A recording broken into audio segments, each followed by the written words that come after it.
DC weed lovers got a major win after the city council voted a bill down that got rid of the, quote, gifting process a few weeks ago. That's a loophole in DC weed laws that allows people to get weed as a gift from dispensaries after they purchase a different product like, a cookie or socks or a lighter. It's like a response to weed being legal inside DC, but not the sale of it. Now, I want to see how the community was reacting to this, so we brought in Sean Savoy, who, as you will see, is very overqualified for this discussion. Here's part of that conversation.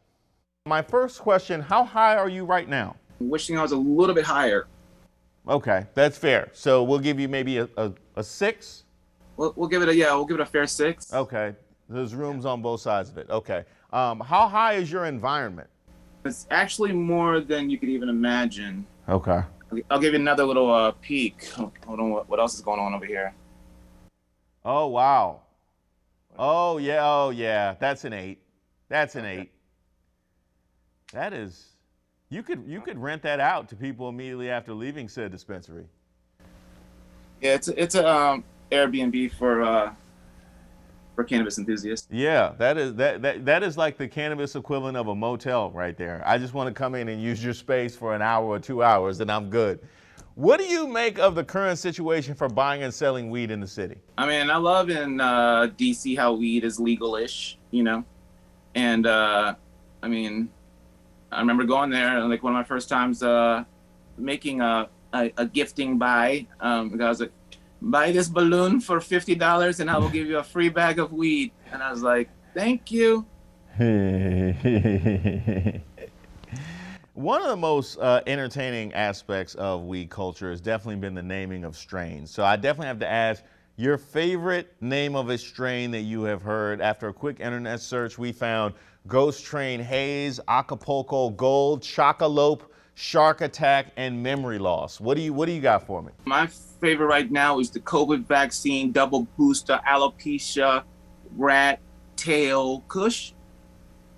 Wow. I definitely think you just made that up. I definitely think that's a strain that you just developed 15 minutes ago.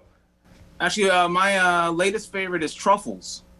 My favorites are always the ones named after people. Like I saw Juan Soto the other day, and I was like, I don't know what that means, but sure. I had Purple Urkel before too. Yes, yeah, Purple Urkel. Yeah, shout out to Jaleel White. You gotta get him on the show. Yes, for sure.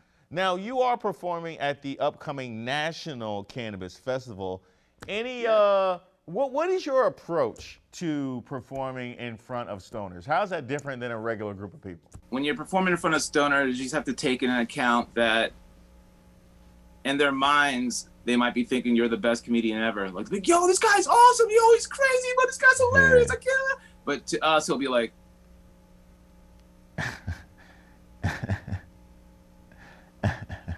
yeah. Yeah. So like, but a lot of times, you can catch them. You have to like, you gotta be a little animated, I think. You gotta catch them.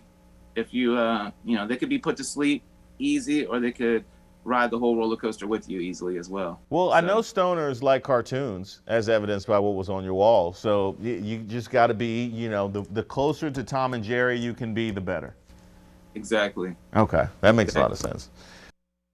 If you want to hear more from Sean, he is performing at the National Cannabis Festival this weekend. As we mentioned, tickets are still available on their website, and he's also been known to loiter down at Gallery Place by the Drummers.